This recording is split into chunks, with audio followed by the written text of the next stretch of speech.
ఇంత నీకెంత వస్తుందా శాలరీ? 1.75. 17,000 కదా 1.75 అంటే 1,75,000 సంవత్సరానికా? నెలకి. అరే స్కూల్ నుండి ఇంటర్ వరకు ఒక ఇంగ్లీష్ సబ్జెక్ట్ తప్ప మిగతా నేను చూపిస్తే పాస్ కానీ రిపప్పవరా నువ్వు. నీకే వాడరా 1,75,000 ఇచ్చేది? ఆ మెదడేమన్నా గద్దలు దొబ్బకమైనాయా? ఇంటర్లోని పర్సంటేజ్ ఎంత? 59%.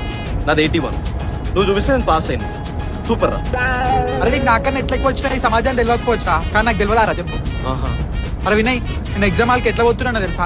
Exam just half an hour ముందు నిద్రలు వేసేసి హాల్ టికెట్ తప్ప ఏం తీసుకోకపోతున్నా ఎగ్జామ్ హాల్కి. అడిగి పోయినాక ఒక చదువు బిడ్డ దగ్గర ఒక బ్లూ పెన్ తీసుకొని కోడికి గెలికేసి వచ్చేస్తుంది. కానీ అట్లా కాదు, blue pen, black pen, red marker, green marker మొత్తం స్టేషన్ షాప్ తెచ్చుకుంటుండే. నేను రాసిందే రాస్తుండే, కాకపోతే సైడ్ హెడ్డింగ్ కి రెడ్ మార్కర్ తో హైలైట్ చేస్తుండే, కింద సబ్ హెడ్డింగ్ ఏమో గ్రీన్ మార్కర్ తో హైలైట్ చేస్తుండే.